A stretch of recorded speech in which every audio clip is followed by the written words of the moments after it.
Five Nights at Freddy's. Fazbear Frights. Number 6.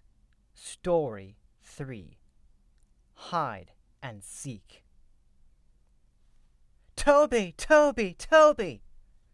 Kids chanted as Toby Billings hunched over the Ultimate Battle Warrior arcade game at Freddy Fazbear's Pizza and Games. His left hand clenched the joystick tightly, shifting left and right, up and down. His right hand punched the action buttons for his warrior character to bust the graveyard ghoul opponent in the face and kick him in the gut. Repeatedly.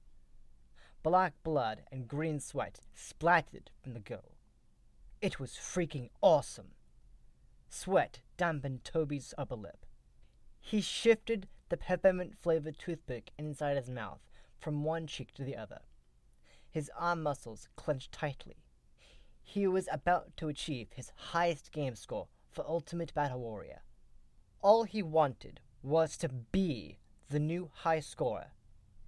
He'd been focused on this game all week, and he was almost there. Almost. He pounded on his opponent. Bam! Took that sucker down. Winner flashed across the screen. Toby pushed off the game, raised his arms in victory. Heck yeah! Someone patted his back. All right, Toby! Take that, sucker! Toby punched the air, grinning. You had to take first place this time, Toby. Toby expelled a breath, cracked his knuckles, then took a moment to enter his tab initials, tapping his foot as he waited for the top scores to flash on the screen. His smile fell away as he blinked in disbelief. No freaking way. He still held second place. Defeat sunk like a rock in his gut. Aw, nah, your bro is still the highest score. What a drag! Toby's hands clenched on the controls. Sure enough, his older brother Connor's initials, COB, was still listed as number 1. Always number 1. Jaw tight, he slammed his palms hard on the game. Dang it! Kids started to walk away except for this annoying guy named Reggie. Don't worry about it, Reggie said, slapping a milkshake. His hair was a mass of red curls, flaring out like a halo around his head. You'll get a game over him eventually. You're just 1,000 points behind. That's practically nothing. Toby curled his lip. Every game in Freddy Fazbear's Pizza and Games had his brother listed as the top player. He thought he had this one for sure. He cracked his knuckles and turned away from the stupid game. Then he grabbed his soda cup from a small table next to him and sipped flat root beer through the straw. There's still hide and seek, Reggie went on. It just opened up a week ago, and your brother hasn't even played that one yet. I mean, I haven't seen him anyway, and you still have to play it. When you do, you'll have the advantage. No problem. No. He hadn't told his brother a new game attraction had opened at Freddy's, just for that exact reason. Toby wanted to play it first and snag the top spot. His brother used to have a part-time job at Freddy's when he was in high school. He'd spent his breaks and after-work hours playing all the arcade games in the place until he became the top scorer on every single game. Now that he'd graduated last year and moved on to, in his words, a real job, Toby had taken over his old job, helping out with cleaning around the family restaurant. Man, he wanted to beat his brother at a game just once. Was that too much to ask? Toby adjusted the beanie on his head. Yeah, I guess. He'd been watching the long lines die down on the new game, waiting for all the dumb little kids to finish playing. It was a half hour before his shift started, and he had some time to play around to get a feel for the game. Later, he muttered to Reggie. Go get him, Toby! The kid yelled, then followed with some annoying howling noise.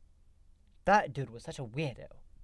Toby heard bowling balls crash into pins from the small bowling alley as he walked through the crowd in the arcade area. Voices and game sounds melded together, echoing in his ears. They were all sounds he'd grown accustomed to in the 6 months he'd worked at the restaurant. He smelled buttery popcorn, cotton candy, and, of course, pizza. He smelled buttery popcorn, cotton candy, and, of course, pizza, with the occasional stink bomb that came from being close to a bunch of sweaty kids. He walked past laser tag and the prize store, and finally stopped at the door of the new game attraction. Hide and Seek. A black-shadowed Barney the Rabbit stood beside the logo. "Come find me if you can," was printed under the title of the game. Toby slipped in his tokens, and the game door unlocked. He walked through the doorway, examining the details of the game, as an instrumental beat played through the speakers. Inside, the room was sectioned off in parts of a town, with a railing that glided up and down the wall and ended behind board cutouts. There was a park that led to a store, a school, a police station, and, of course, a pizza place. Each section had about 3 board cutouts that Barney could hide behind. There was a thin barricade posted around the walls so kids wouldn't mess with the game. The rules flashed above a large screen hanging from the ceiling. The rules are simple. Find where Barney is hiding in 3 tries and under 3 minutes, or lose the game. "Welcome to Hide and Seek. Enter your name to try to find Barney, and let's begin!" A deep voice bellowed out of a wall speaker. Toby cracked his knuckles. "No problem," he murmured. He typed in his name as the current player. "You're mine, Rabbit." "Here we go, Toby." A black 2-dimensional cutout of Barney glided along the railing on the wall. The room darkened to pitch black. Toby heard the quiet sound of Barney moving along the railing of the room. 3, 2, 1. The lights flashed back on. Toby blinked. Barney was nowhere to be seen. He pulled the toothpick from his mouth and rolled it between his fingers. He bit his bottom lip as he assessed the hiding places. He could go anywhere in the game by hitting a button to see where Barney might be hiding. He put the toothpick back in his mouth and moved to the police station to hit the button at the desk. "Sorry, no Barney here." Toby scanned around the room, rubbing his chin. Had to be the pizza place. He walked over and hit the button for the kitchen doors. "Sorry, no Barney here." One more try. He moved to hit the button for the principal's office at the school. "Uh-oh, you lose!" Barney glided out of the jail cell at the police station. "Better luck next time, Toby." Toby curled his lip. Not much to the game, but he still wanted to win. He looked up at the screen hanging from the ceiling. Someone already snagged the top score by being the fastest time. Tom at 2:58. That's nothing. Toby turned when he had the door unlocked behind him. "Welcome to Hide and Seek. Enter your name to try to find Barney, and let's begin." A little kid walked in, sporting a Freddy Fazbear party hat. "Hey, it's my turn now," he said, his bottom lip sticking out. Toby dug out more tokens and slapped them in the kid's hand. He grabbed the kid's shoulder, shoving him back out the door. "I still got one more turn," he told him. "Hey, no fair! It's my turn!" "Stop your whining! I'll be out in a minute." Toby slammed the door on the kid and went to type in his name. Again. "Here we go, Toby!" Barney glided out, the room blackened, and the countdown began. He had Barney move quietly. As soon as the lights flashed on, Toby ran into the store and pushed the bakery counter. "Sorry, no Barney here." He ran into the park and chose a tree. "Sorry, no Barney here." Toby gritted his teeth and ran to the pizza place, pounding his palm on the arcade. "Uh-oh, you lose." Barney glided out of the bushes at the park. "Better luck next time, Toby." Toby spit out his toothpick on the floor as annoyance burned in his gut. He fisted his hands and stormed out the exit door to start his shift. Stupid game. Toby walked into his house after work. He had the television playing, and he rolled his eyes. That meant Connor was home. Great. Dad worked the graveyard shift at a warehouse and wasn't home most nights, so usually it was just him and his brother. Toby plopped a box of leftover pizza on the kitchen table, then dug out a piece of pepperoni. He was already irritated because he'd played hide-and-seek a few more times before he came home, and he still hadn't found the rabbit. The game wasn't that complicated. How hard could it be to find a hidden rabbit? "Thank you, Tobes," Connor called out. Who else would it be? Toby walked to the front room and leaned against the wall. Yeah, Connor was kicked back in Dad's recliner, watching baseball. He wore a dirty buttoned-up shirt, stained with black grease. Grease was smeared on his cheek and arms. Only his hands were somewhat cleaner, with black oil under his nails. Connor turned to look at Toby and grinned. "Beat me at any games yet, little brother?" Connor wanted to know. Gee, how did he know he'd ask? Toby bit into his pizza and chewed. "Nope." Connor laughed. "Didn't think so. Not gonna happen. Ever. But it's flattering that you keep trying." Toby narrowed his eyes. "Oh, it'll happen." Connor lifted his eyebrows. "Maybe when pigs fly, sucker." Toby crossed his arms against his chest. He wanted to tell Connor someone else already had the first score on a new game at the pizza place, but he bit his lip. Nah, he wanted to get the lead score first, and he didn't want his brother anywhere near Freddy's until Toby held first place. Toby pointed at him with his pizza slice. "Pigs will be flying, you'll see, and you'll be the sucker, and I'll be the winner." "Oh, please." "Then you won't even know what to do with yourself except go cry in your room." Connor wasn't deterred. He leaned forward in the recliner. "Oh, you mean like that time you beat my overall home runs during Little League? Or how about all those times you smashed me at bowling?" Toby scowled. "Just shut up, Connor." "Oh, I know. You must mean your overall time for the mile run in PE class. You're such a real speedster, aren't you, Tobes?" Toby pushed off the wall. "I said shut up!" Connor's eyes widened. "Oh, wait. You've never beaten me in anything. And you never will because you're a pitiful loser who can't win at anything." Toby saw red. He threw his pizza at his brother. Connor smiled in glee as he dodged the slice, and Toby launched himself at Connor in the recliner. He had a moment of satisfaction when his fist hit his brother's gut. Connor grunted. "Oh, you're going to pay for that," Connor hissed out. Fist flew. Toby was lifted, tossed off the floor. He hit carpet. Breath rushed out of his mouth. His brother clocked him in the chin, then maneuvered him into a strong arm around his neck. Toby's face heated. He was losing air. He tapped his brother's arm. His brother released him and shoved him to the side while Toby coughed. Shoulders heaving, Connor pointed a finger down at him. "I always beat you at everything, idiot. When are you going to get that through your thick head? I will always win, and you will always lose, like the loser you were born to be." Connor left the room, leaving Toby on the floor. Toby just lay sprawled on the floor, breathing hard, staring at the ceiling. The next day, Toby studied a block of wood in woodshop class, rubbing his chin with his forefinger. Buzzsaws and drills sounded around him. The scent of freshly cut wood filled his nostrils. He was supposed to be working on a small cutting board project, but he had other ideas at the moment, like making rail blocks for hide-and-seek, so that the rabbit couldn't hide in some of the areas in the game.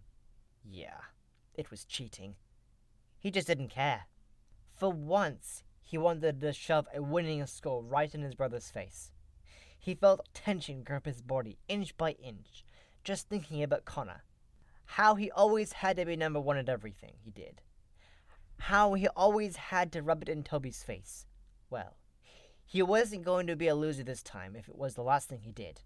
Everything had been a big competition with Connor as far back as Toby could remember. Connor always had to have the best score, the best grades, the biggest piece of cake. He had to be stronger than Toby in arm wrestling, beat him at boxing, and win one-on-one in basketball. He had to get the most attention from Dad and Mom when she'd been around. He'd been a star quarterback his junior varsity season until he banged up his knee and couldn't play well enough afterward. That had really messed with his brother's head. Toby remembered him whipping around the house for months. Toby had even felt bad for him for a little while, until Connor had gotten a job at Freddy's and went on an arcade game mission, defeating every highest score in the place. He'd been obnoxious and unbearable ever since then. Now that Toby worked there, Connor held that ultimate arcade victory over Toby nearly every day. It drove Toby freaking crazy. That was why Connor's reign was finally coming to an end. Determined, Toby got to work on the block of wood, cutting out squares that would soon be the perfect rail blocks for hide-and-seek. Mr. Pedrick walked by Toby's workstation. He adjusted his glasses and looked at Toby cutting up blocks. "Those are too small for a cutting board, Toby." "Yeah, I know. I'm getting to the cutting board next." Mr. Pedrick crossed his arms. "The cutting board is your assignment now. It's due at the end of the period. How are you going to get it done in 30 minutes? You're a good kid, Toby. I know you can do better than this if you just try and put some effort into your projects." "I'm starting the project right now." Irritated, Toby walked over to the wood table and picked up another piece of wood for the cutting board. When Mr. Pedrick walked away, he set the new piece of wood aside and continued with the rail blocks. Some things were more important and took priority over schoolwork, like beating an annoying, ignorant, loudmouthed brother. After Freddy Fazbear's Pizza and games closed that night, Toby inserted his coins for a new round of hide-and-seek.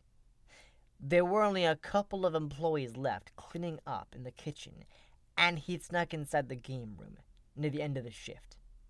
The game voice welcomed him to the game. Before Toby entered his name, he walked over to the small barricaded fence that blocked the wall from players getting too close to the game, and hopped over. From his sweatshirt, he dug out the small wooden blocks that he'd shaped to fit in the railing. He gave the blocks a good pound with his hand, wedging each wood piece into the rails to cut off access to the school, police station, and the pizza place. Now the only places the rabbit could hide were the park and the store, which were right next to each other. Toby smiled and nodded. Now he would definitely win. And he'd get his name listed as first place. Oh yeah, let's do this. He couldn't wait to rub Connor's face in his win. He could see his brother now.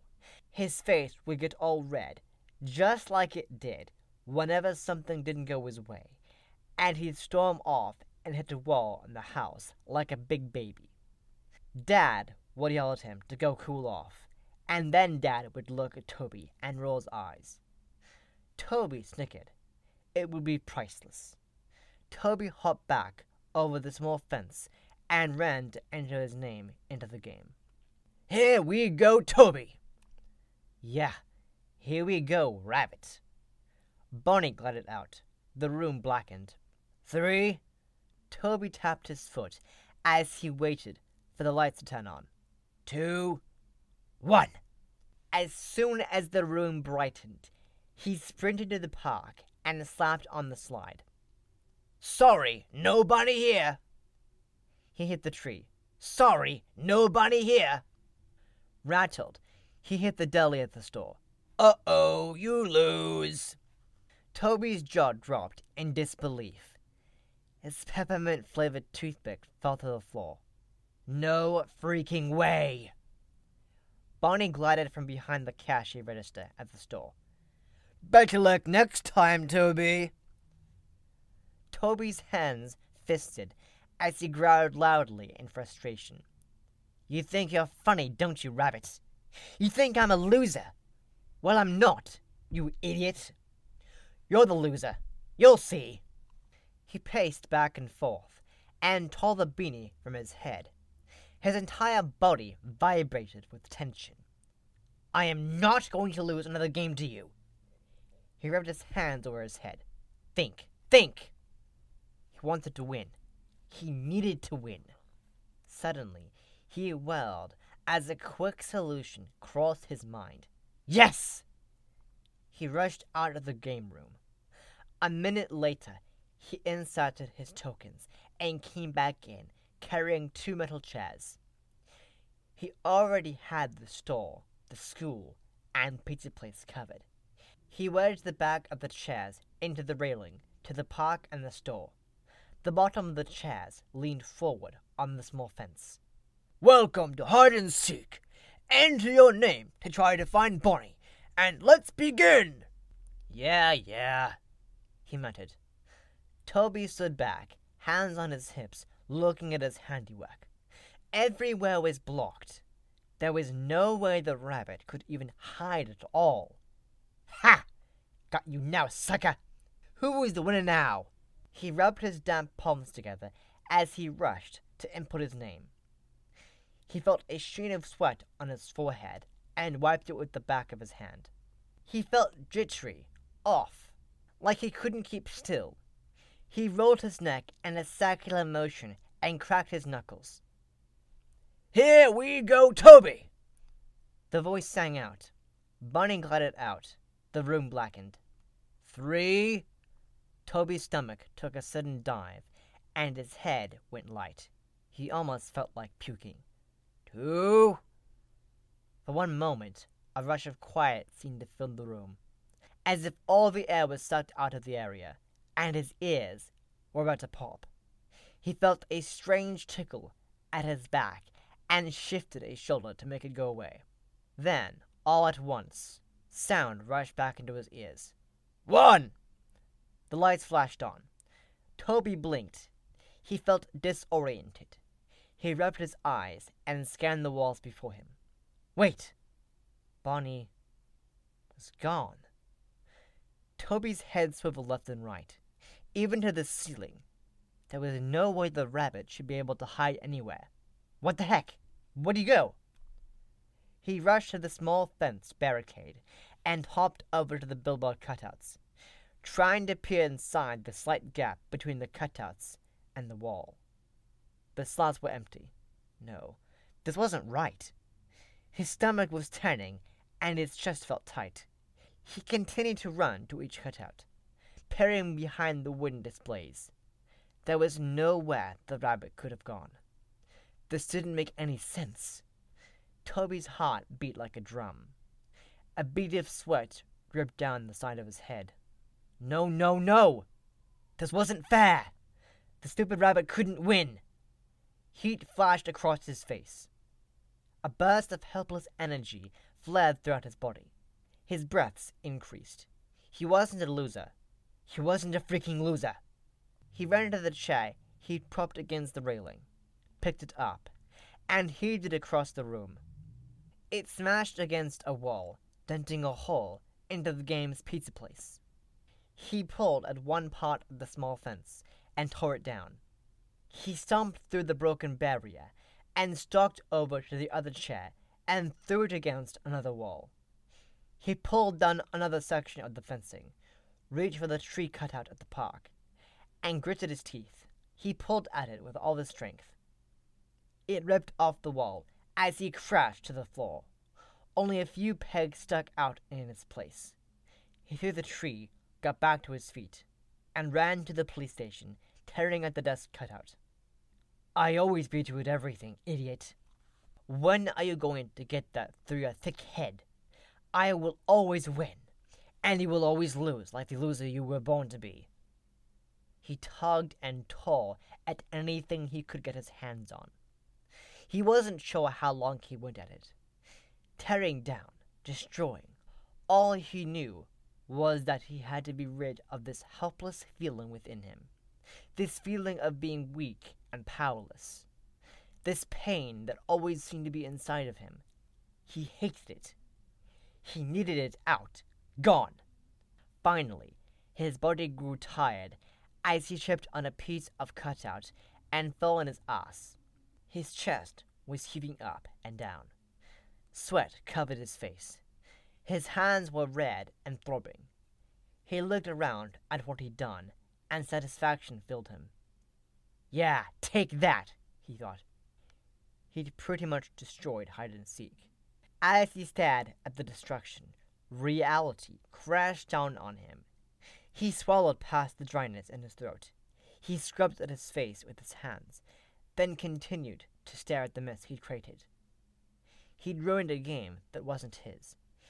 He was going to get in so much trouble. Frantic, he stood and grabbed the tree he'd torn from the wall. He quickly tried to reattach it to the pegs, but it was no use. It just crashed back to the floor. What did I do? He whispered. Then he did the only thing he could think to do. He ran out of the room. Toby opened his eyes, blinked. He was in the dark. He was lying face down on a cold metal table. Where was he? Bright lights flashed on above him, and he squinted. He tried to sit up, but his hands were tied above his head. His legs were bound at his ankles, and he couldn't move them. What the heck? Toby tried to lift his head a little. Hey! What's going on? Connor? Are you messing with me? His voice seemed to echo inside the room. He looked around to see brick walls surrounding him. You're going to get busted for doing this. Someone shifted behind him. When no one answered, panic set in. Connor would have been babbling his mouth by now. Hey, whoever you are, you better let me go. He jerked at his hands, but the rope just bit into his wrists, rubbing his skin raw. His heartbeats seemed to pound against the cold table beneath him. Then he spotted something dark in his peripheral vision. What do you want? He felt his shirt tugged from his back, then had scissors catching at it. Stop it! Leave me alone! Cold air hit his skin. He had more movement. Then something small bit into his back, like a needle. Ow! Don't touch me! The needle was pulled out, and then he felt his skin being tugged. What the heck are you doing to me? He jerked his head left and right, trying to see what was happening. Sweat piled on his forehead. Again he felt the needle push into his skin, and then pull. Blood dripped down his back as the pain grew in intensity. Stop! You're hurting me! Please, I said stop! But whoever the dark figure was, he didn't speak. And he didn't stop. Toby felt every prick and pull of the needle as realization dawned. Someone was sewing something to his back. Someone help me! He screamed. Please! Toby jerked awake. He sat up in his bed, alert, heart pounding, breathing fast. He was disoriented. It was just a bad dream. Sunlight slanted through his window blinds. He was okay. He was home. What day was it? Was it time to go to school? Did he oversleep? He glanced at his alarm clock. 7:55 a.m. He didn't set his alarm because it was Saturday, right? He rubbed his face, then glanced at the mirror mounted on his dresser across from his bed. His face was pale, and there were dark circles under his eyes. His brown hair stuck up in crazy directions. He spotted his shadow on the wall behind him, and felt a ticklish feeling at his back. A shadow? Frowning, he tilted his head as he looked at it in the reflection of the mirror. That didn't seem right. There wasn't enough light from the window blinds for him to see his own shadow in his room. He shifted and leaned to the right. A second later, the shadow followed. Toby's eyes widened. Did his own shadow just delay in following him? He leaned quickly to the left, but this time the shadow moved quickly. He shook his head. Weird. He probably wasn't fully awake yet. Toby yawned and scratched his chest, then stretched his arms over his head. The shadow followed along. Then he winced. His body was sore. Guilt from last night came crashing back. Dang.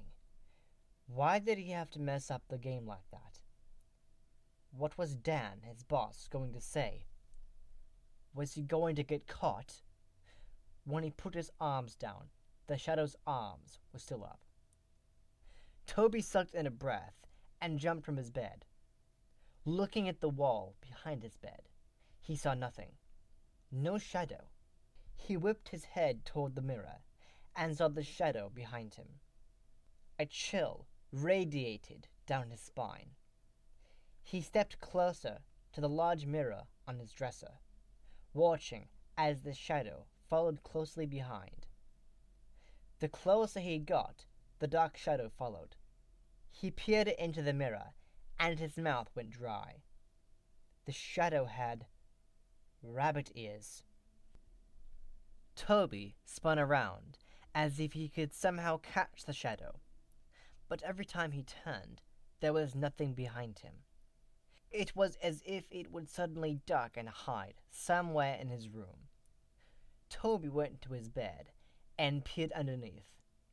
Just a bunch of dust and junk. He went to his closet and saw more junk, but even that didn't make sense. He glanced back in the mirror, and the shadow was still behind him. The only rabbit he could even think of was Barney the Rabbit from the game Hide and Seek. Toby froze for a moment, trying to comprehend what was actually happening. A rabbit shadow from a game attached to his back. He frowned. Wait, this couldn't be real. Suddenly, a relief seeped through him. He slapped a hand to his forehead and barked out a laugh. I'm still dreaming. Duh. There was no way he could actually be seeing a shadow in the shape of a rabbit. This was some nightmare he was having because he was afraid he'd get caught for breaking the dumb game. Everything was fine, he assured himself. He yawned again and decided to go back to bed. When he would really wake up again, the only shadow he'd seen would be his own. He climbed back into bed and got underneath the covers. He looked once more into the mirror, seeing the shadow hovering behind him. Toby waved, and the shadow waved with him. He lay down and closed his eyes, drifting off to sleep. Toby blinked awake. His eyes were blurry. He rubbed his eyes and yawned, stretching his sore body. Even though he'd slept in, he felt exhausted. He sat up in bed, glancing into the dresser mirror. The shadow was still there. Fear punched his chest, and he pushed back against the wall, kicking the covers off of him. He sprang out of bed, hunched down, staring at the mirror. The shadow lurked just at his back. Toby reached behind him, as if he could feel the shadow, but he only grabbed air. He swallowed hard as he stood straight, and the shadow did the same. He turned to his side to see if he could see the shadow closely, but for some reason the shadow stayed just behind him. "Who are you?" he asked the shadow. "What do you want?" The shadow didn't speak. "Get away from me." Nothing happened. "I said, go away!" Nothing. Toby gritted his teeth as he paced back and forth, rubbing his hands hard through his hair. Okay, there was a shadow following him that wasn't his own shadow. How could this be happening? This was too freaking weird. He stopped again, leaning onto the dresser with his hands, and peered into the mirror. Every time he saw the darkness behind him, a chill ran through his entire body, making him shiver. Did his back feel heavier than usual? Toby was pretty sure it was because that thing was attached to him. What should he do? Well, he knew what he should do. He needed to get it off of him. But how could he make it go away? "I can do this," he murmured. "I can get it off of me. There has to be a way. Think!" He bit his bottom lip and glanced at his wall in the reflection of the mirror, staring at it for a moment. He pushed away from the dresser and rubbed his chin as he studied the wall. Abruptly, he turned his back to the wall, sucked in a breath, then blew it out. Then he sucked in another breath and exhaled again. Squeezing his eyes shut, he ran backward and slammed against the bare wall. He knocked the wind from his mouth. His entire body vibrated. He lunged forward and then slammed back hard against the wall again and again. Pain radiated down his spine as he fell to the floor, wincing. A sheen of sweat sprang across his forehead as he crawled to his dresser, his back throbbing. He reached up and pulled himself to his feet, staring into the mirror. The shadow still lurked behind him. He threw himself helplessly onto his bed and screamed into his pillow. Nervous and bruised, Toby dressed, avoiding the mirror. He left his room and went to the kitchen. The feeling that someone was at his back wouldn't go away. It was like he was being watched. He felt stalked, trapped. There was a pile of dishes in the sink, and the scent of burnt bacon and eggs. Whose turn was it to do the dishes? Probably his, but he didn't care. Toby turned and stepped into the front room. His dad was in shorts and a t-shirt, kicked back in his recliner, blurry-eyed and drinking coffee. Toby swallowed hard and cracked his knuckles. "Hey, Dad." Dad grunted and looked over at Toby. "Morning, Tobes." "Morning." Toby's hands were shaking. He fisted them into a tight grip. Dad, you say anything different about me?" His dad squinted at him, looking him up and down. "Look the same to me. You do something different?" He scratched at the scruff of his chin, and he studied him. "You finally growing some hair above your lip?" Toby shook his head right away. "No, just asking if you could see anything out of the ordinary. Something that's not supposed to be there." Just then, Connor strolled in. "Don't worry, Tobes. You're still the same little loser. Nothing's changed." "Shut up, Connor," he said, but without his usual heat. Connor reached out and rubbed Toby's head. Toby shoved him away. "Neither of you see my shadow?" Toby asked him. "Really?" Connor made a face. "What are you talking about, idiot?" He stretched his arms out. "A shadow, idiot! Do you see it or what? Can't you answer a simple question?"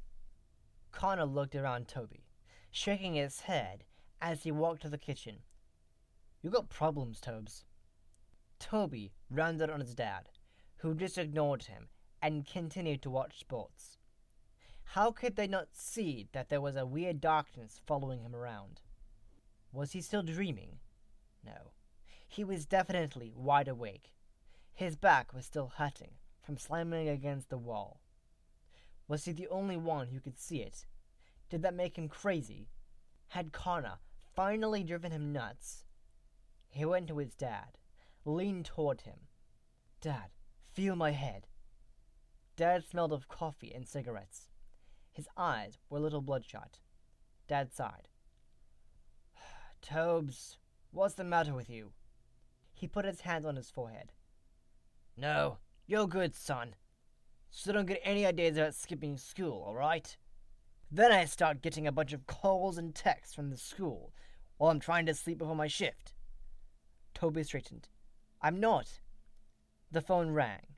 Connor answered. "Yeah?" "Yep." "Hold on."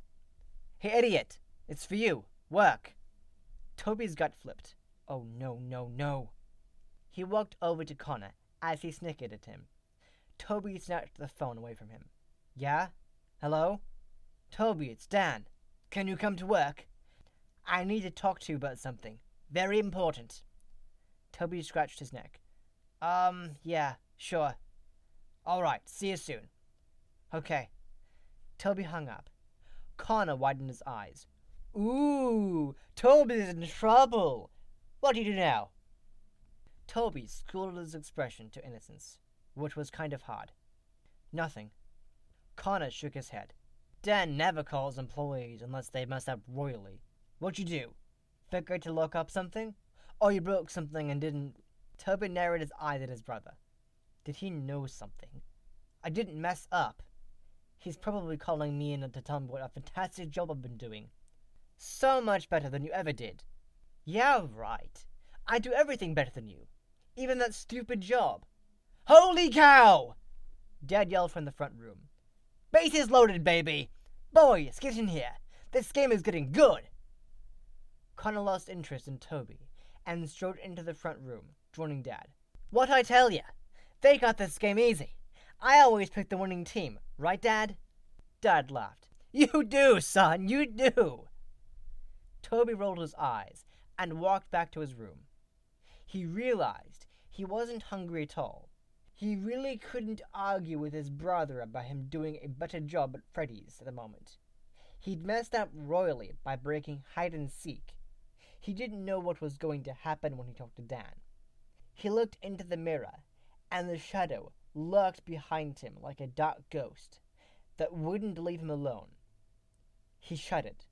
He looked at his hands, still shaking. This whole thing was freaking him out. Toby slapped a beanie on his head and took a breath in an attempt to calm his nerves. He had to face Dan about hide and seek. Then he'd figure out what to do about the shadow. Dan lifted his beefy arm to encompass the entire disaster area of hide and seek. Can you believe it? I just opened the game and now it's destroyed. Dan was built like a bull, all big-chested with meaty arms, but with short, skinny legs. He was an okay boss, and was always cool to Toby. That was why Toby felt pretty bad for messing up his game. Toby stared at the chaos of the room with wide eyes. The game looked even worse than he remembered. The screen was dead now. Dan must have shut it down. Nearly all the cutouts were torn from the wall. Only pegs were left sticking out as placeholders. Most of the cutouts were broken. Some are split totally in half. There were a few dents in the walls. I can't believe it, Toby said, cracking his knuckles. He couldn't believe he'd done all this damage by himself. Dan turned to Toby, eyeing him with intensity. Do you have any idea who did this? Toby shook his head as guilt weighed heavy on his conscience. No, Dan, I don't know who could have done this. You didn't see anyone suspicious messing around last night. Check the bathroom stalls, right? The play area? No one was hiding anywhere after closing? Yeah, I did the routine checks like you always tell me. No, I didn't see anyone suspicious. Dan ran a hand down his thick beard. Really ticks me off, you know. I put good money into this place for people to enjoy, and this is how I'm repaid? Ticks me off. Yeah, I bet. When I was a kid, they didn't have places like these. Kids played outdoors and just went and had a pizza. But I liked the idea of families coming together to eat and play together. Have a party. This place isn't much, but it's a dream of mine. So it really upsets me when something like this happens. Dan sighed. Well, I got to get the technician in here and see what he can do. Thanks for coming in, Toby. Toby nodded. Let me help you clean up. Dan placed his hands on his hips. Sure, but I got to keep all the parts for insurance. The police already took pictures. Toby felt a clinch in his gut. The police? Yeah, I had to report this as a break-in and vandalism. They may need to ask you some questions. They're talking to everyone who worked last night. Toby swallowed hard and nodded. Sure, no problem. If you could pick up the big pieces and set them in a pile and sweep up the small stuff, that would be helpful. Sure. Thanks, Toby. You're a good kid. Dan stomped out of the game room, muttering something under his breath. Toby's shoulders slumped as he started to clean up the floor. He piled the big cutouts against one wall. When he picked up the cutouts of the bushes, he saw his beanie from last night. His heart skipped a beat as he looked behind him to see if anyone had come into the room. He quickly swiped it up and stuck it into his back pocket. Suddenly, his head jerked to the railing. The wooden blocks he'd made were still jammed inside. He picked up a long piece of broken wood and started to pry them out of the rail, one by one. Heart pounding, he hurriedly picked up the 3 pieces from the floor and stashed them in his sweatshirt. Then, taking a breath, he continued to clean up his mess. Toby felt awful the rest of the weekend. He mostly stayed in his room. He put an old sheet over his mirror. Even though he knew the shadow was still there, he didn't want to have to look at it. Every time he did, his pulse fluttered, and he started to shake because it wasn't supposed to be there. It was like this scary, dark, hidden secret. He ate almost nothing on Sunday and barely slept. He didn't talk to his dad or his brother. Dad knocked on his door to check on him, but he told him he was just tired. He heard them yelling at some game on the television. Dad, Connor, and Toby were pretty close, but Dad and Connor had this obsession with sports that they'd always shared. Dad was either working a lot or sleeping, but when he wasn't, he was hanging out with Connor, watching sports, and having a good old time. Since Toby wasn't that into sports, that didn't leave much for Dad and Toby time. Toby guessed he'd been closer to his mom, but he wasn't sure since she left one day when Toby was about 5 and Connor 7. He had a vague memory of Dad bringing him home from Connor's Little League practice and Mom just being gone. Dad had called for her, and then Connor ran around the house looking for her. Dad had found a letter on the kitchen table. Connor asked what it said and wanted to know where Mom was, but Dad just read the letter, then crumpled it in his hand and walked away. That night was the first of hundreds of frozen dinners together. No explanation to Toby and Connor was given about Mom, so they just continued on with life as if Mom had never been around. Maybe that was when Connor really started attempting to be the best at everything. Toby wasn't sure. His brother could have been born with a screw loose. Toby skipped school on Monday, but he did decide to go to his shift at Freddy's that afternoon. He didn't know if he could pull the shift off. His energy was spent, his back felt tight and heavy, and all he wanted to do was lie down and go to sleep. He walked into Freddy's, and Reggie met him in the arcade. He had a slice of pizza in his hand. "Dude, you look gnarly." He jumped on his pizza. Toby just shrugged as he walked past him. "Whoa, what's with the shadow? Looks intense." Toby's eyes widened as he whirled. He rushed to Reggie and grabbed the front of his shirt with both hands. "You can see it? Take it easy." "Oh yeah, your shadow is way dark, dude." He bit into his slice and chewed in front of Toby's face. "I can't get rid of it. It's freaking me out." Reggie lifted his eyebrows. "I bet. How'd you get it anyway?" Toby let him go and jerked his shoulder. "Dunno. Just happened. A freak thing." "I get it, man. It's personal." Reggie smoothed his shirt with his other hand. "That really sucks you got to deal with it." "Yeah, but you're the only one who said they've seen it." Reggie nodded, and his red curls moved with emotion. "Totally see it. Do you see the ears?" Reggie frowned. "Huh?" Toby shook his head. "Never mind. How can you even see it?" Reggie shrugged. "People say I see things differently." Toby stared at him when he didn't elaborate. "Whatever. I think it's—" Reggie took another bite of pizza. "What?" "I think it's from a game. I cheated." "Oh yeah? Which game?" Toby wasn't sure he could truly trust him. He was a regular at Freddy's, and he could tell Dan whatever he told him. Doesn't matter. I just need to get rid of it. I can't keep walking around with this thing at my back. It's weird. Well, if I were you, I'd try anything to get that thing off of me like yesterday. Reggie shuddered. Looks totally creepy, dude. Just seeing Reggie's reaction made him shudder in return. Like, try what? I don't know how to make it go away. What do you think I should do? Dude, you're a gamer. Use your imagination. I've watched you for weeks attempt to beat your brother's score in nearly every game in this arcade. That takes fire, you know. Where's that fire now? Toby stiffened, cracked his knuckles. I got fire. Reggie nodded. Then get to it, bro. That night, Toby thought about what Reggie said, and he felt inspired. He wasn't defeated yet. He could beat the shadow and get it off of him. He could freaking win this game. He made a list. Ideas to remove shadow. Slam it off. Didn't work. Scrub it off. Drown it off. Burn it off. Forget that. Cut it off. Maybe. Toby went into the garage. He searched around the clutter for the car wash scrubber on a stick. No one had washed their cars in forever. But Toby knew the scrubber was still around somewhere.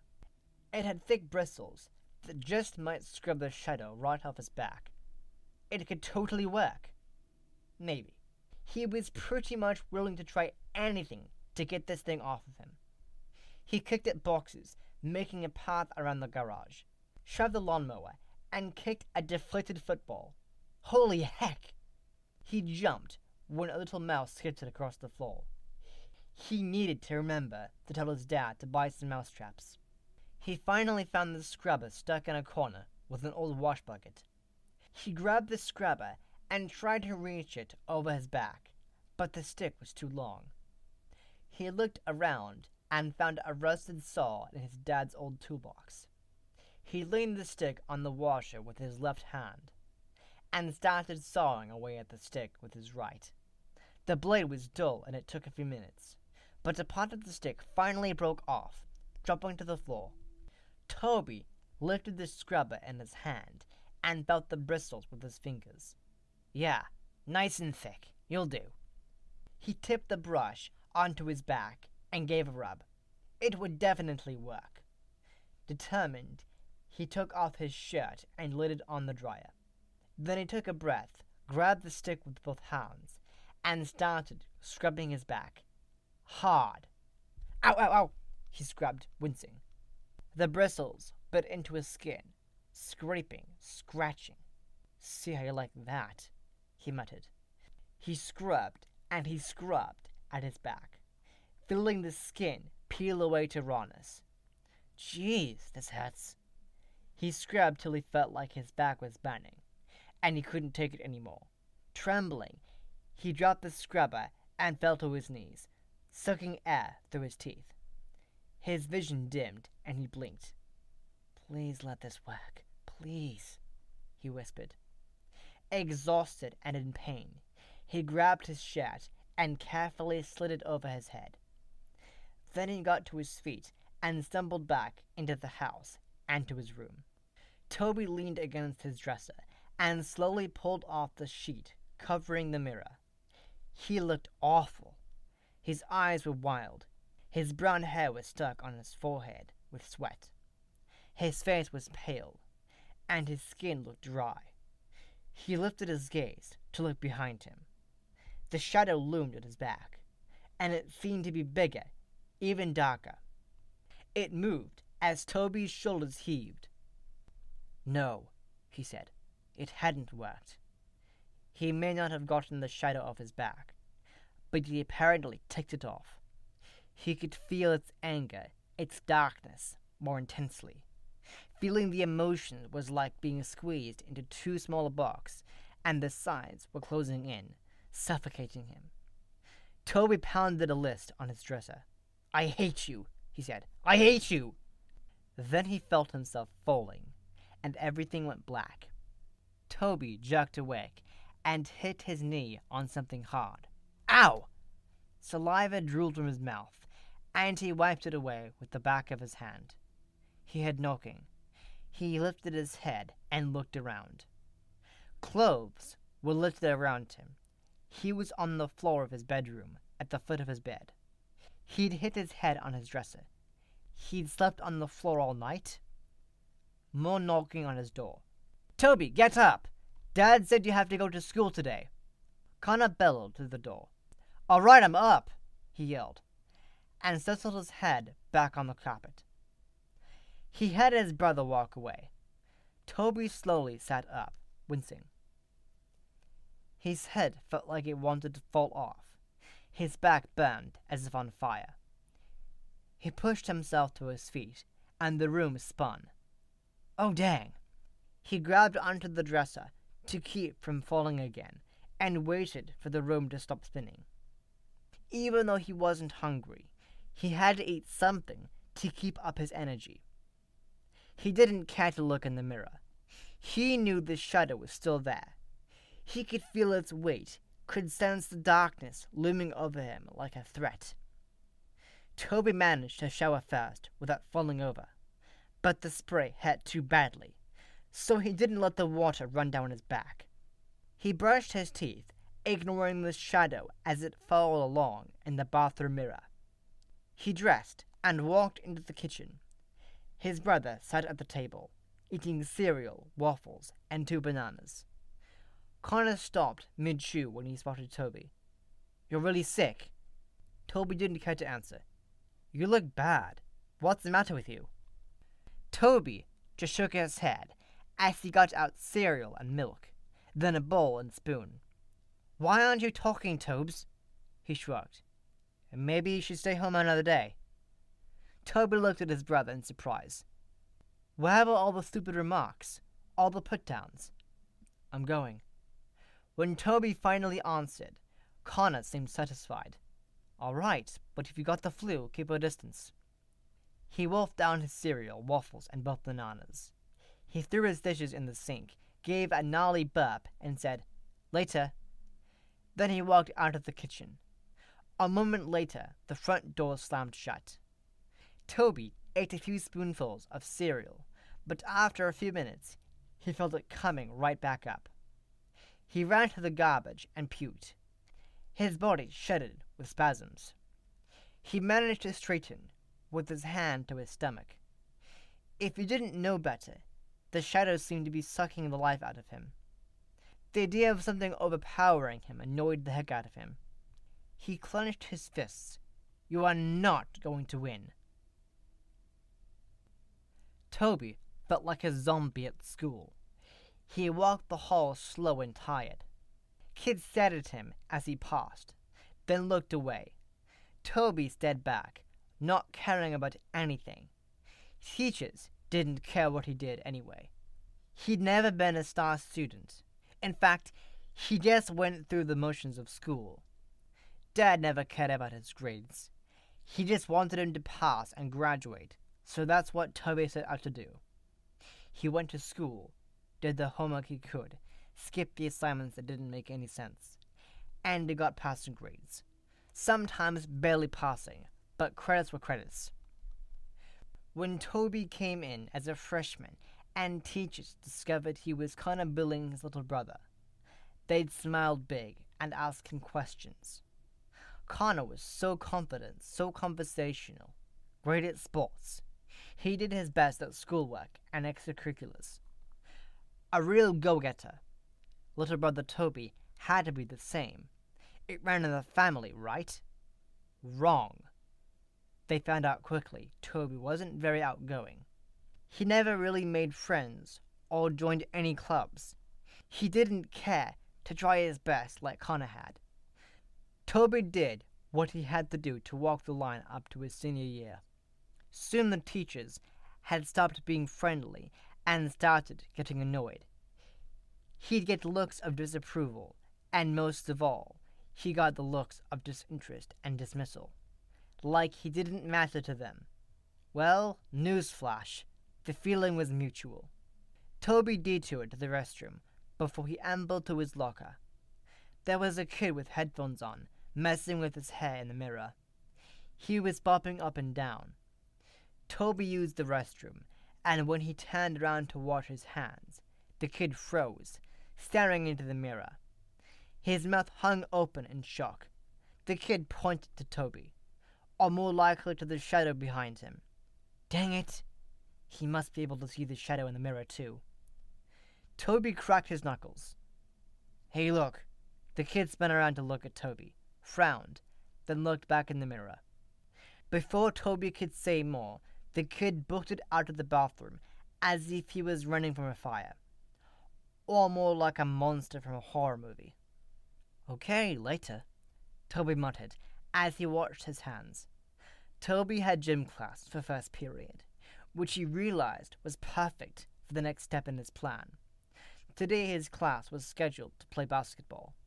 Mr. Dillenhall, a tall, bald man in a bright tracksuit, blew his whistle. He cocked his hip and leaned his clipboard against his big stomach. All right, line up for roll call. Toby, dressed in shorts and a t-shirt, lined up with the other kids. He'd been careful to stay away from any mirrors in the locker room. He just hoped he didn't see that scared kid again. That was all he needed for a weird rumor to start going around school. A girl walked up and handed Mr. Dillenhall a note. What now? What now? Mr. Dillenhall muttered, then skimmed the note. Fine, go have a seat. He rolled his eyes dramatically before getting to roll call. Billings! Toby raised his hand when Dillenhall looked up from his chart. For goodness sake, let's put some effort in today, Billings. Come on, kid. Toby just crossed his arms as Mr. Dillenhall continued taking attendance, occasionally making snide remarks to the other kids. Dillenhall's such a jack, murmured Tabitha Bing. Kids called her Tab the Short. Toby glanced at her, then turned away. She was sort of an outcast and liked to rebel against the system. She had a nose piercing and wore a lot of black. Occasionally, she started petitions to get things changed around the school. She'd attempted to run for student body president a couple of times, but she'd lost to popular kids. She was always blowing little things out of proportion, in Toby's opinion. Since she seemed to be the total opposite of Toby, he usually stayed clear of her. You don't talk much, do you, Billings? She asked him. Toby turned to her, and this time shrugged. Don't got much to say at school. She lifted her eyebrows and smiled. Unlike me, you mean? You said it, not me. All right, Dillenhall barked out. Let's break into your groups and play some basketball. I want to see some serious effort on the court. None of those, oh, my chest hurts, or I twisted my ankle excuses, people. I want real athletics on the court. Let's go! As the groups gathered and started their games, Toby checked out of his group to use the restroom. He left the gym, glancing over his shoulder. No one was around in the hallway. He detoured to the high school pool, which luckily was free for the period. The strong scent of chlorine filled his nostrils as he scanned the clear water. He couldn't pound the shadow off of him, nor could he scrub it off. Now it was time for more intense measures. Hope you can swim, he said out loud to the shadow. Or not. He looked around for something heavy, but couldn't find anything in the pool area to weigh him down. He jogged to the weight room. There were some kids in there, lifting weights, but Toby managed to sneak in and grab a heavyweight vest. Back at the pool, he slipped it onto his shoulders and buckled it at his chest. He bounced on the balls of his feet and felt the vest was a good weight to sink him to the bottom and keep him there. He walked back to the pool and stared at the still water. He bit his bottom lip. Not that he'd admit it to anyone, but he was a little scared. He could swim, but he wasn't used to holding his breath for a long time. He paced back and forth along the deep end of the pool. Come on, you can do this. What could go wrong? Nothing really. And hey, this could really work. You could be free of the shadow and get on with your life. He finally stopped pacing and stood in front of the pool. After taking a big breath, he pinched his nose and jumped into the deep end. Toby slowly sank to the bottom of the pool. Even though the school claimed it was heated, the water still felt ice cold. With the vest holding him down, he sat at the bottom and waited. He blinked, looking around the pool area. He could feel the chlorine sting his eyes. He wondered how long he could hold his breath, and he wondered if the shadow could hold his breath at all. Did shadows even breathe? He guessed he'd find out. This has to work, he thought. He couldn't live forever with the darkness at his back. Not only would it drive him crazy, but it would be a constant reminder that he was a failure, a loser. I will always win and you will always lose, like the loser you were born to be. No, he couldn't live like this forever. Too fast, it felt like his lungs were squeezing closed, so he pulled out the buckle to release the vest. This was all the time he could manage holding his breath. Hopefully, it was enough to drown the shadow off of him. But when Toby pinched the release, the buckle wouldn't unlatch. He tried to press the buckle to detach it again, but it wouldn't let go. A surge of anxiety shot through him. Toby jacked at the buckle, trying to pull it apart. He had the urge to open his mouth to breathe. Panic clawed at him as adrenaline flooded his system. He pushed himself from the floor with his feet, but the weight of the vest pulled him back down. He pushed up again, paddling his arms, kicking his legs, trying to swim to the top. But he was too weak from not eating much the last couple of days. He sank back to the bottom, clawing at the vest. Oh no! Someone help me! Help! There was a splash in the pool above him. Someone swam toward him. Toby couldn't fight it anymore. He opened his mouth and swallowed water as the person pulled him by his vest to the top. Toby kicked with his legs to help get the two of them to the top. He broke through the surface, gagging up water. Water and snot dripped from his nostrils. The person helped hook his arm onto the edge of the pool. He coughed and sucked in much-needed air. His lungs burned, his entire body shuddering with each breath. Toby opened his eyes to see a drenched Tabitha Bing in the pool beside him. She was hanging on the side of the pool with one arm. His eyes stung, and he pressed his fingers into them. "What the heck were you doing?" she snapped at him. Toby pushed hair out of his eyes, breathing hard. "You wouldn't believe me if I told you." "Well, it better be a good enough reason for me not to report you to the principal, jackwad." She pulled herself over the top of the ledge. Water streamed from her soaked PE clothes. Toby tried to climb out as Tabitha pulled his vest, struggling to get him onto the platform. His body felt like dead weight between his drenched clothes and vest. With both of them helping, they managed to extract Toby from the pool. Toby rolled to his back, and Tabitha fell to the platform beside him. "For a skinny guy, you weigh a ton." She got to her feet and looked down at him. Water drops streamed down her arms and legs. "Meet me at the soccer field at lunch, or I'm going straight to the office to report you." Toby coughed. "It's not really your business." "I just saved your life. I'm making it my business. So which is it? Are you meeting me, or am I going straight to the office?" Toby lifted a hand and let it drop. "Yeah, fine. I'll be there." "I wasn't trying to hurt myself," Toby said grudgingly to Tabitha. They sat together on the soccer field bleachers during lunch break. It was a nice day, but a breeze kept pushing clouds over the sun every so often, making it a little cold. Toby was still chilled from the pool experience, so he huddled inside his sweatshirt. Tabitha's hair was black and pulled away from her freckled face. Normally, she wore makeup, but the pool water must have washed it all off. She was eating a sandwich that smelled like peanut butter. "Then why the weighted vest?" "I was just trying to stay down for as long as I could. But the buckle got stuck, and I couldn't release it or swim up fast enough."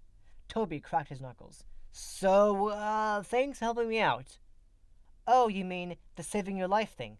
She waved a hand. all in a day's work. You're a pretty strong swimmer. My parents always said I was born to swim. I've been going to junior lifeguard camp forever. She shrugged. Why did you want to stay down at the bottom of the pool for so long, anyway? Toby shook his head.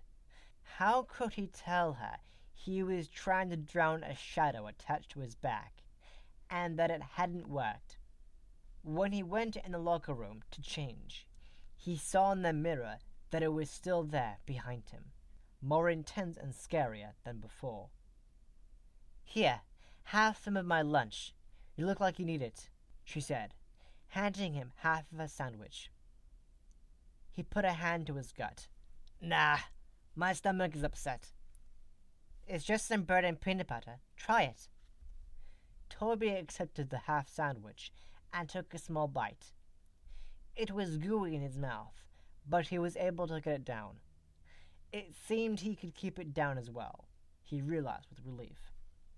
Why did you follow me? Toby asked her. She ducked her head and shrugged. You looked, I don't know, like you could use a friend. Toby didn't have anything to say to that. What does needing a friend look like? You wouldn't believe me if I told you, she said to him. What? That's what you said at the pool. You wouldn't believe me if I told you. What did you mean by that? Toby wasn't sure why, but he had the urge to throw caution to the wind and tell her everything. He wanted to tell someone because to keep this all to himself stressed him out. Yeah, Reggie could actually see the shadow, but Toby hadn't wanted to tell Reggie everything. Maybe it was time to get it all off his chest. Staring down at a half sandwich, he started to tell Tabitha about hide and seek, how he cheated the game and broke it, how the shadow was now attached to him and he couldn't seem to get rid of it. For some reason, he felt she could handle the bizarre truth, that she wouldn't run off and tell someone he was crazy. It was somewhat liberating to finally unload the entirety of this crazy secret to someone else. He felt himself exhale in relief. Who knew keeping in such a secret was so exhausting? That sounds completely and utterly terrifying, she said, and looked behind him. I can't see it. Toby nodded. I only see it in the mirror. For real? He nodded. Yeah. You believe me? It actually sounds too crazy to be made up. I know that you believe it, and that's all that matters to me. People deal with their own darkness in different shapes and forms. Okay, so she didn't completely believe him, but Toby understood. He couldn't even believe it, but he looked at it every day in the mirror. It was just a relief to get it all out and for her not to tell him he was crazy. And you thought you could drown it. How'd that work out for you? I'm just trying everything I can. It didn't work anyway. Have you told your mom and dad? It's just my dad. Tried to tell him and my brother, but they didn't understand what I was talking about. They couldn't see it either. But you've told me. Toby sighed. I don't know why. She nodded. Sometimes it's easy to tell a stranger. I get it. So why did you cheat the game? Toby picked at the sandwich. Have you ever felt like you're never good at anything? Well, yeah. You can't be good at everything. No, he said at her. Good at anything at all. Like a total loser. She shook her head. No, and you're not a loser. His lips curved into a sarcastic smile. Right. Have you not seen the way that he just looked at me? Like down the hall? I am not worth that time. Look, life is what you make it. You can't think like that. I don't think like that. I feel it. It doesn't matter anyway. I wanted to win, and I thought the only way I could was by cheating. It was stupid. She didn't say anything to that, and instead pulled a small, circular mirror from her bag. Okay, let's see it. Toby shook his head, scooting away from her. No way! She waved the mirror. Come on, why not? Because it's bad. Really bad. You don't even understand how bad. She said at him. I can handle it. He stared at her with wide eyes. I can't even handle it. Okay, fine. You don't have to show me. She slipped the mirror back. So, what are you going to do about it? Toby stared out at the soccer field, but he wasn't really seeing it. I'm going to beat it. What other choice do I have? They sat a few minutes in silence before Tabitha said, Let me see your phone. He glanced at her. Why? Just let me see it, she said, annoyed. Toby handed her his phone. She called a number and her phone rang. Then she typed something into his phone and handed it back. I added myself as a contact. You know, if you ever need me to save you again. Toby actually cracked a real smile. Okay, thanks. Toby went home after school. Usually, he was starving by the time he strolled into the kitchen. But today, he felt different, nervous, agitated, and he definitely had a serious loss of appetite. He grabbed a banana when his phone alerted him with a text from Tabitha. Hey, I know an excellent counselor you can talk to. No way. Okay, fine. Toby shook his head and clicked off the phone, but he couldn't help smiling a little. Tabitha was kind of cool. She took in everything he told her and didn't look at him weird. It was cool to have a new friend. Not that he'd tell her that. Toby talked to a few kids at school, but he couldn't call them friends. He used to have a best friend named Manny, but he moved away with his family when Toby was in middle school. Since then, Toby kind of shut himself off from other kids. Maybe it was time to open up again. Just to keep up his energy, he attempted to eat the banana. He got about half of it down before he felt like gagging. His head jerked up when a knock sounded at the front door. Who could that be? He answered the door to a clean-cut police officer with brown skin, short buzzed hair, and a mustache. Toby swallowed hard. He still had the half-eaten banana in his hand. I'm looking for Toby Billings, he said. That's me. Toby adjusted the beanie on his head. I'm Officer Jimenez, Toby. I'm here about the break-in and vandalism at Freddy Fazbear's Pizza and Games.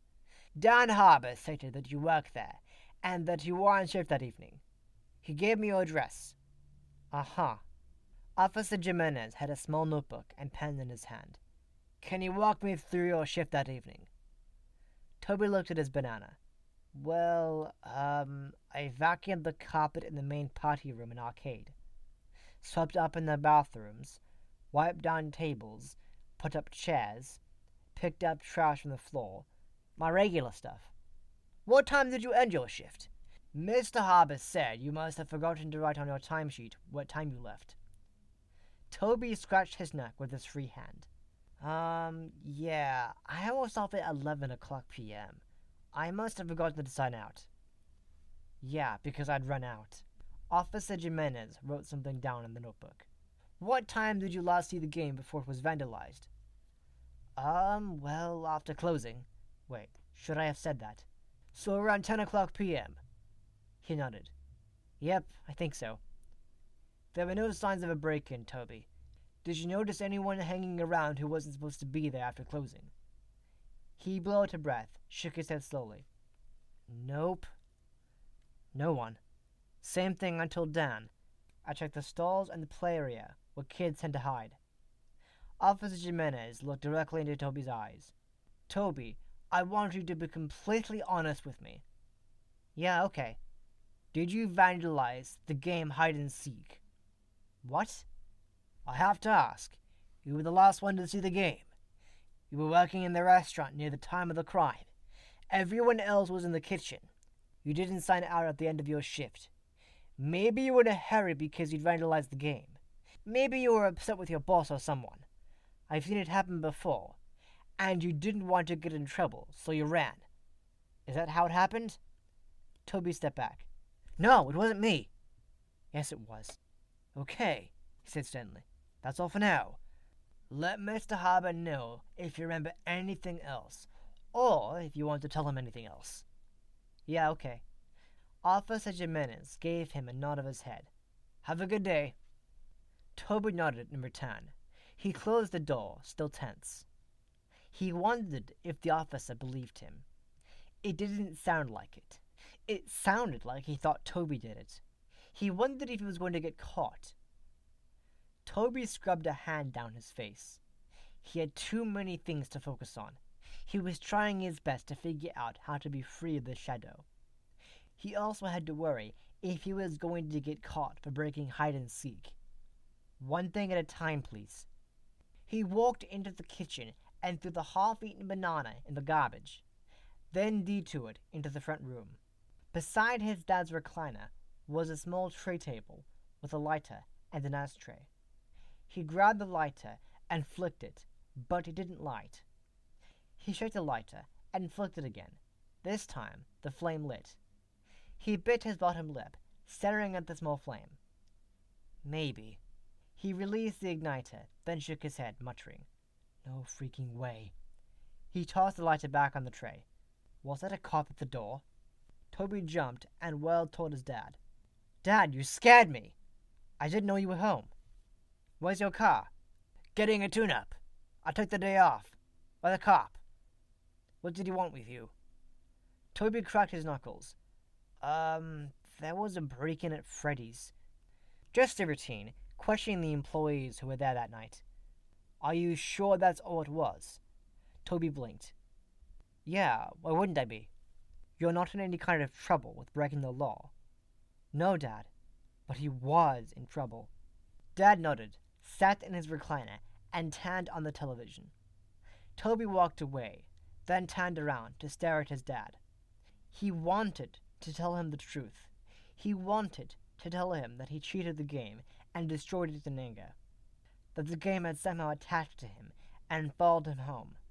He wanted to tell him so his dad could help him, so he could do what parents were supposed to do and help their kids when they were in trouble. Not just go through the motions of life like everything was okay when nothing was okay.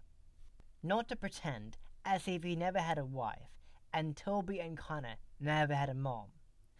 Not to pretend as if he had two happy sons who never called each other names or fought with their fists.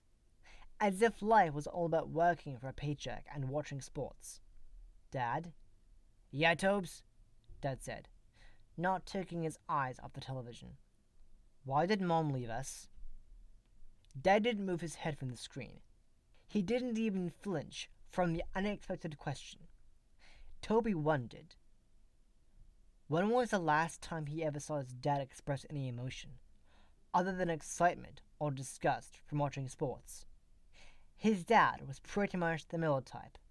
Toby had never seen him get seriously angry other than to yell at the refs on television. When he told Connor or Toby something, it was all very calm and rational. Maybe it was a bonus to have a parent who didn't yell at you or scold you. A minute passed as he waited for an answer from his dad, then 2 minutes. After 5 minutes, he realized he wasn't going to get an answer. He didn't know if it was because his dad didn't have one, or if he didn't feel Toby could handle the truth. Toby left the room to get ready for work. Toby kept up with his regular routine and went in an hour before his shift to play games in the arcade. When he arrived, he noticed the hide-and-seek door propped open with a sign that stated, "Out of order." Curious about hide-and-seek, he slid his hands inside his pockets and walked inside the game room. There was a tall, skinny guy standing by the control box. He had a laptop in his arms and seemed to be rebooting the game. His hair was blonde and spiky, and he wore thick framed glasses. "Hey," Toby said to the guy. "How's it going?" "All right," he said, eyeing him. "You know the game's out of order. You supposed to be in here?" Toby cleared his throat. "Yeah, well, I work here. Gonna start my shift soon." The tech guy seemed to relax a little. "Well, truthfully then, I'm not doing so good. Hide and Seek here won't reboot.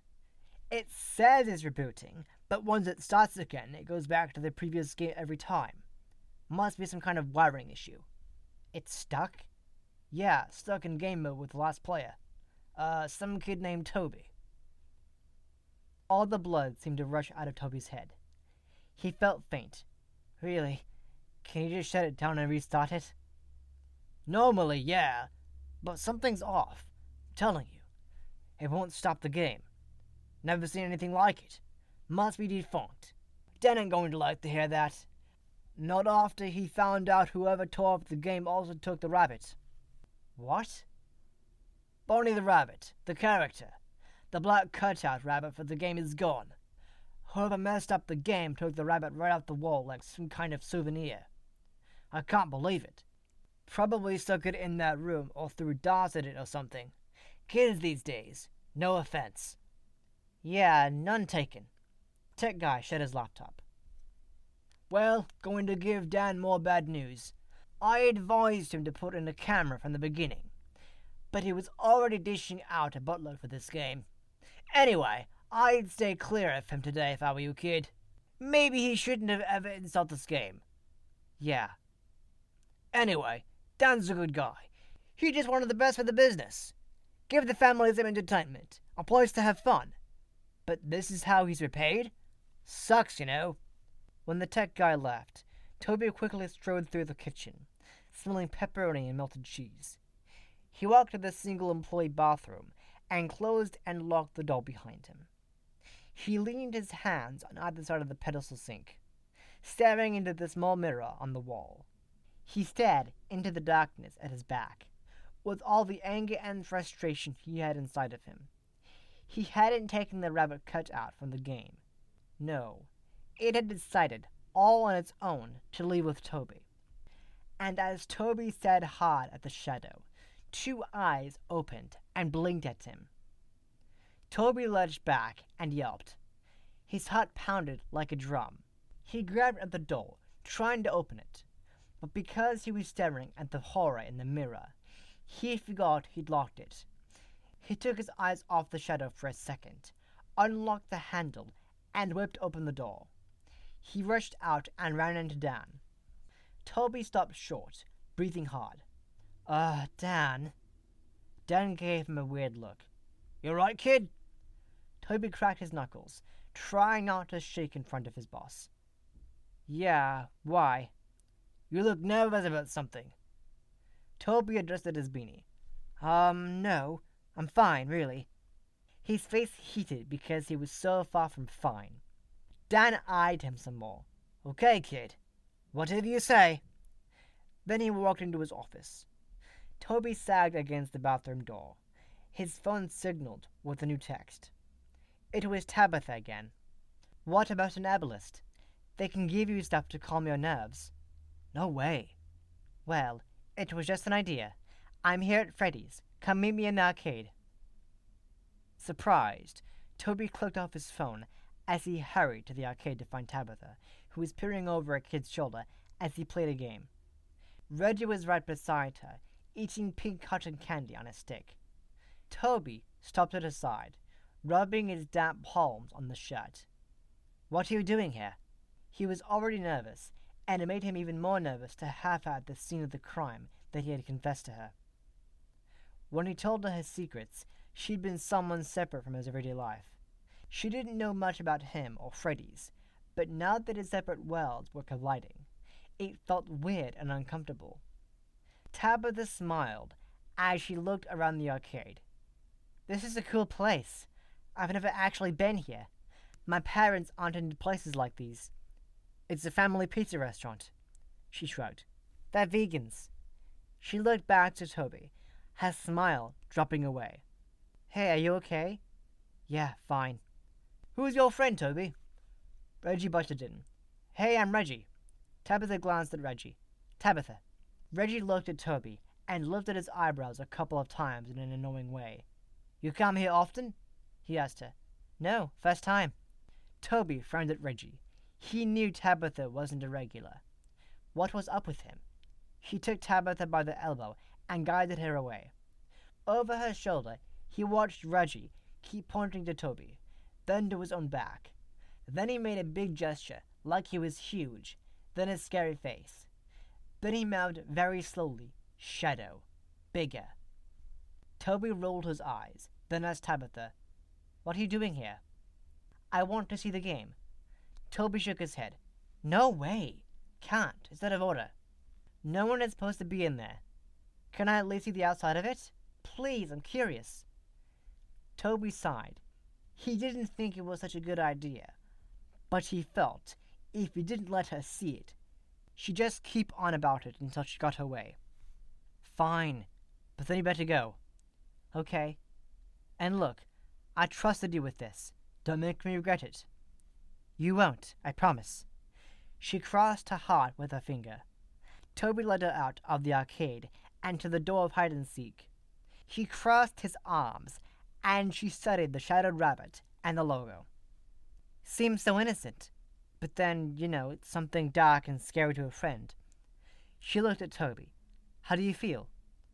Like it's always there and I'm never going to get rid of it? Toby shifted uncomfortably. Why was he always telling her stuff like that? You'll beat this, Toby. I'm making a list of ideas, like the ones I've been texting you about. I'm going to help you figure out how to solve this. We're going to get you in a better place. Toby just stared at her, not knowing what to say, other than why. Why did she want to help him? Why did she even care? He wasn't sure he wanted her help, anyway. He wasn't sure he could totally trust someone in that way. It had been so long since he trusted anyone. He'd learned being let down pretty much sucked. He adjusted his beanie and sighed. What do you want to do?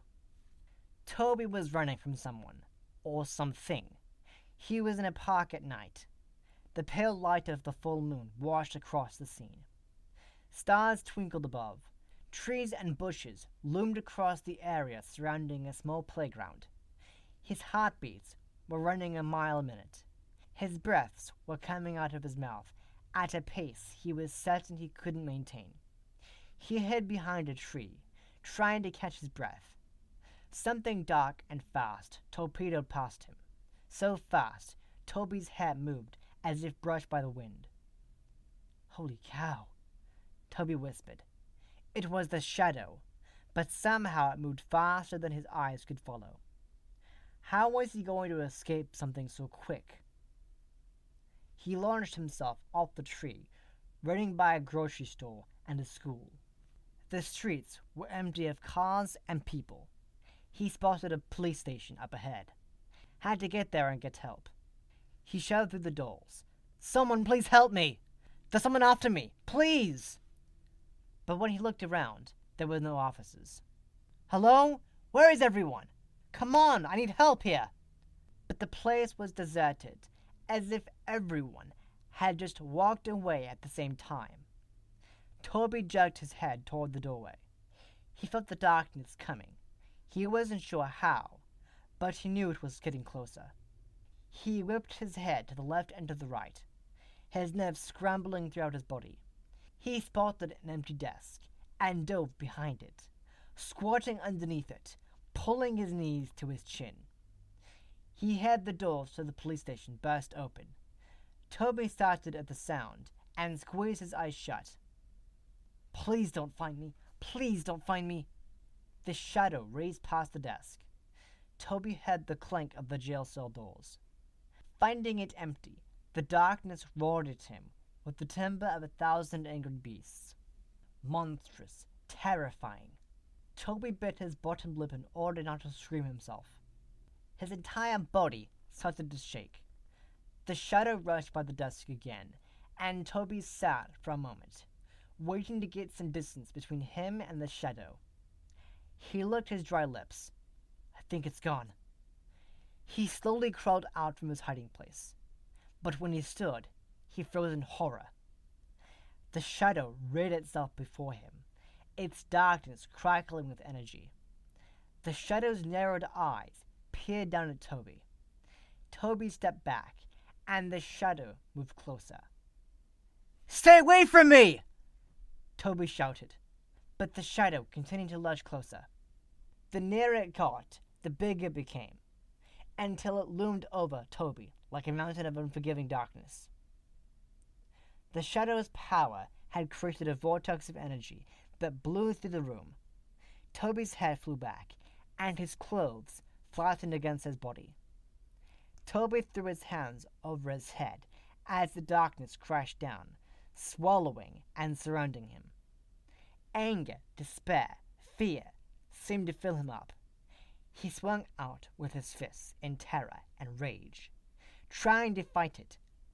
But his arms just swung through air. The shadow devoured him. It leached into his eyes and through his nostrils. Toby shrieked, swallowing the darkness down his throat.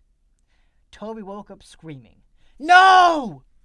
He jumped out of bed, fell to the floor. Darkness was all around him.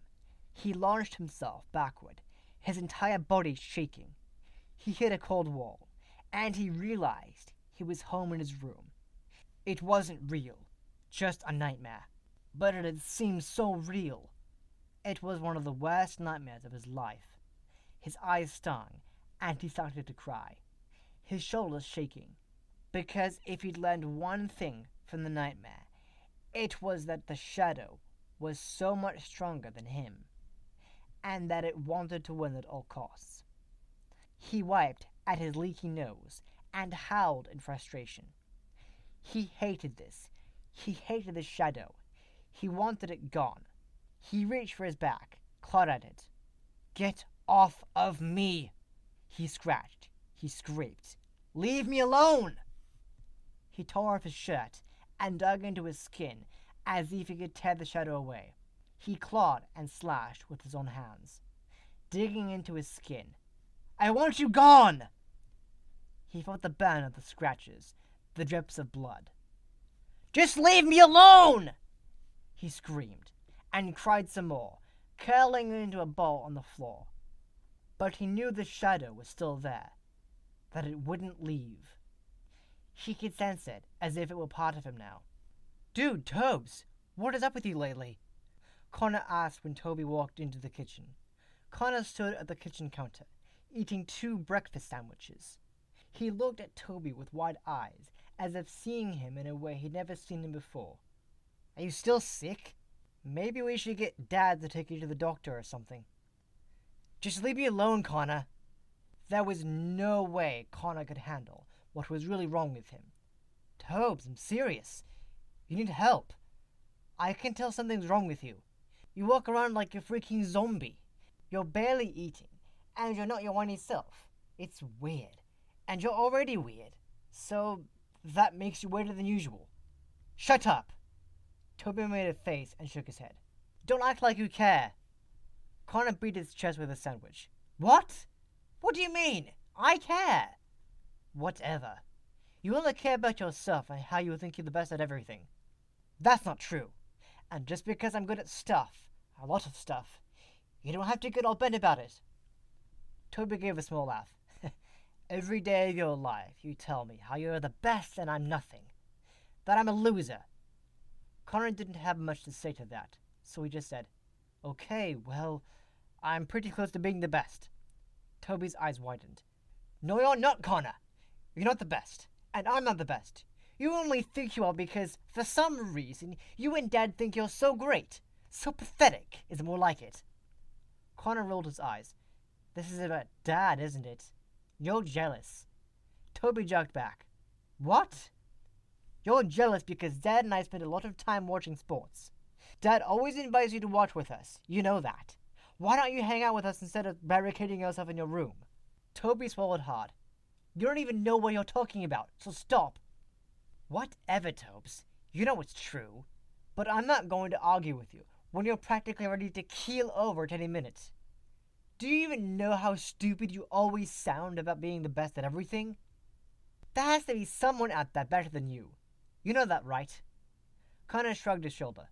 "Whatever, Tobes. Listen, I told you, I'm not going to—" "You listen!" Toby pointed a finger at Connor, ticked off and tired of all the dumb things that came out of his mouth. "Just so you know, there's a new game at Freddy's and I'm playing it right now, and I'm winning!" Yeah, it was a half-truth. Toby was still playing this hide-and-seek game with the shadow. He'd just taken the game home with him. He was pretty sure the rabbit was definitely winning, though. But Connor didn't have to know that. Connor tossed a sandwich on this plate and crossed his arms. "Oh, the truth finally comes out. There's a new game at Freddy's, and you didn't even want to tell me so that you could try and beat me at something. Newsflash, little brother. It doesn't count until I've played. And once I do, I'll beat it and take my rightful spot at the top." Toby smiled as an idea dawned on him. Sure. Connor saw a smile and frowned. Sure what? Sure you'll beat me. Toby walked out of the kitchen and down the hallway. Of course I will, little brother. Connor followed him. He always had to get the last word. That's the reality. Toby walked into the bathroom. He turned toward his brother, crossed his arms. Connor stood outside the door. So, what's the game called? Hide and seek. Perfect. Sounds like a kid's game, so it'll be easy. I'll go there after work tonight and snag the top spot. Not a problem. No, you won't, Toby told him. Connor just stared at Toby. Why not? Toby nodded toward the mirror, finally wanting his brother to see the truth. To see this awful shadow that wouldn't leave him alone. Toby had been the ultimate player by battling the shadow, and he wanted Connor to finally know. He looked back at Connor. Because I'm still playing, and I'm going to win it if it's the last thing I do. He pointed his finger at Connor. I'm going to beat you, Connor. You just wait and see. I'll be the winner, and you'll be the freaking loser. It's going to be the best day of my life.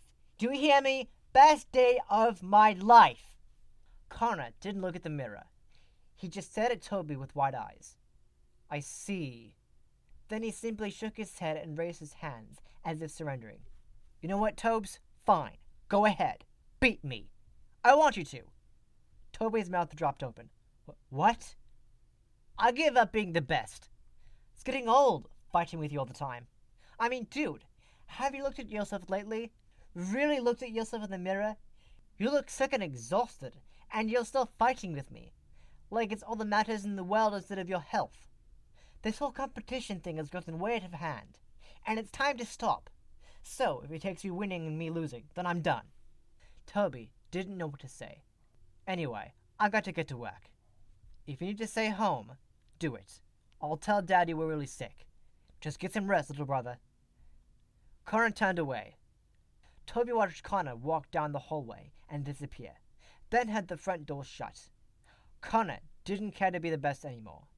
After all the games, all the competitions, all the fighting for years, and he had practically conceded to Toby.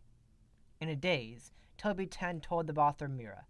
Toby stared at himself in the mirror. Really stared at himself. His skin was paler than he'd ever seen it. His cheeks were sunken in. His eyes looked like dark pits in his face. He finally moved his gaze to the shadow. Clawing and scratching at his skin must have really ticked it off. Not only had it grown in size, but its eyes stared at him with a chilling glare. Then something moved within its face, and that's when he noticed the shadow had formed a mouth. A row of spiked teeth flashed into a smile. Toby's eyes widened in shock, and he started to pant in short breaths. The shadow radiated fear and anger, and just like in his dream, the shadow loomed behind him, a predator waiting to strike. Toby felt the urge to cower into a ball on the floor.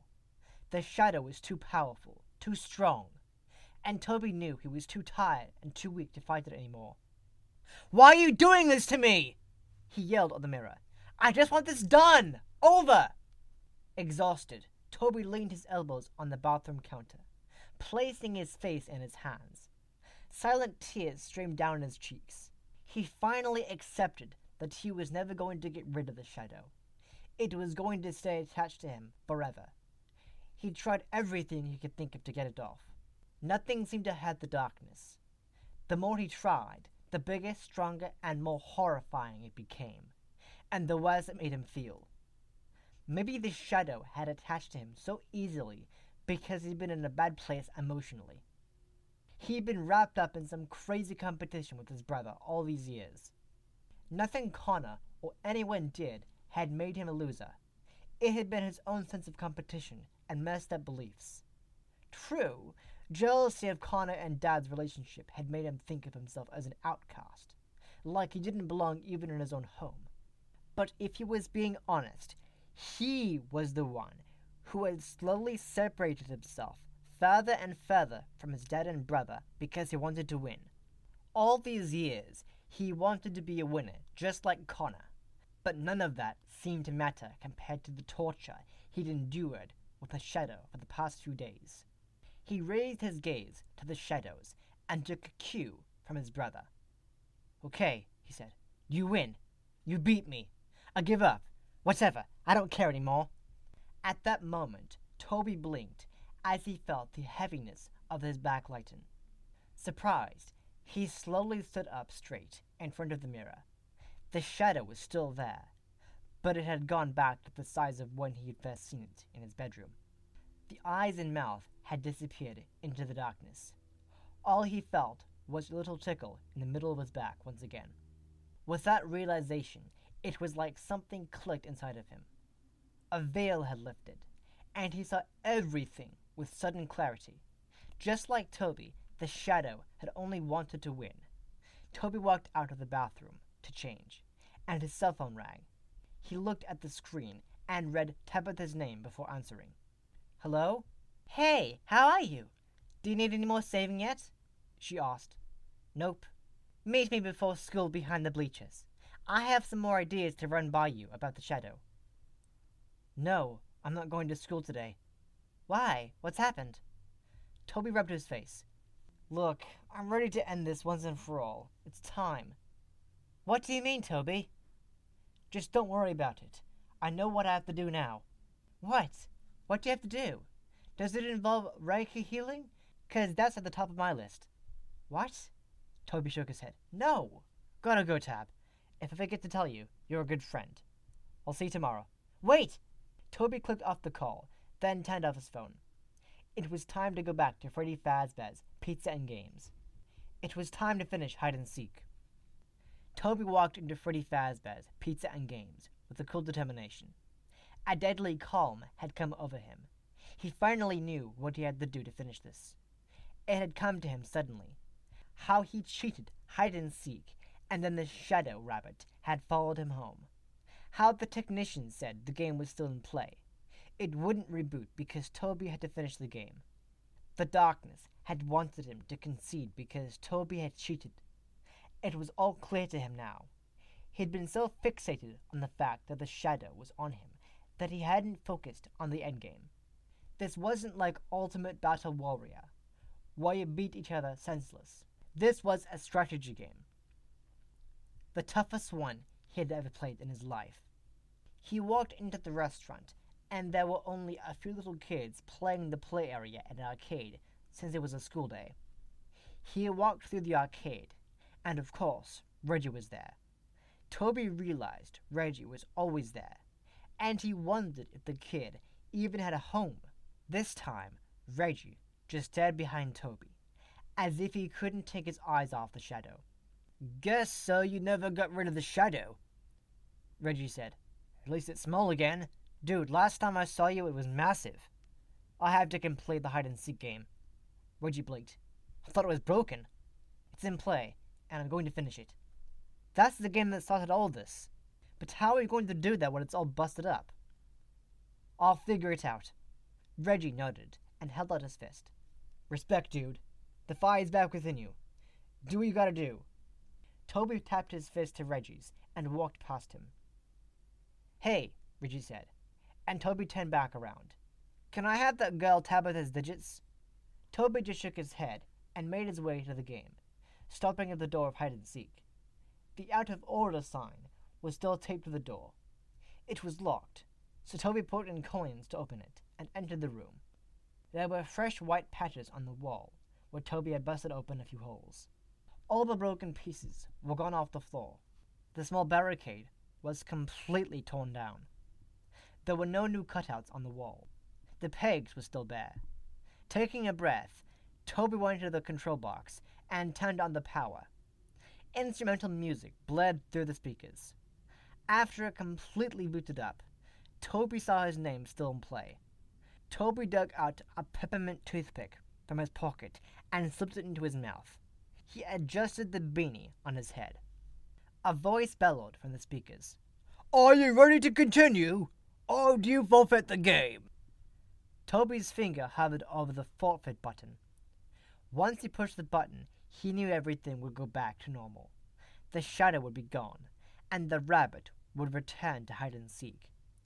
He could go back to his life of being in control of his own body, and he'd be free. Toby bit his bottom lip as a familiar feeling spread over him.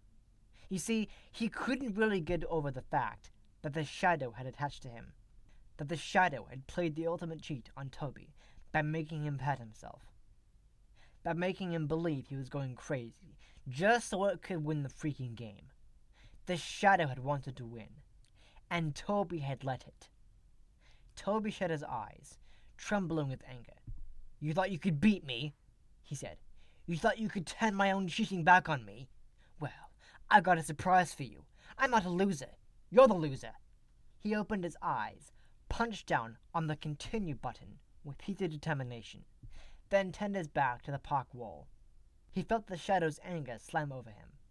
Jaw tight, Toby rushed backward toward the pegs where the tree was supposed to hang, and rammed himself onto the sticks. The pegs stabbed through his back. Toby's body stiffened as he gasped. His toothpick dropped from his mouth. He felt the shadow release. The dark energy faded away from him, as if it never existed. "I won," he whispered, as blood dripped from his mouth. He smiled right before his eyes gently closed. The instrumental music restarted through the speakers. "Welcome to Hide and Seek, and your name to try to find Bunny, and let's begin!" And that is the end of Story 3. Thank you for listening to this read-through of Five Nights at Freddy's Fazbear Frights number 6, Story 3, Hide and Seek. If you enjoyed listening to it, please hit that like button. And if you're new to this channel, why not subscribe for the next story in the next Fazbear Frights novel? And don't forget to click that bell icon so you'll be notified whenever I post a new story. And I'll be back next time with the next story.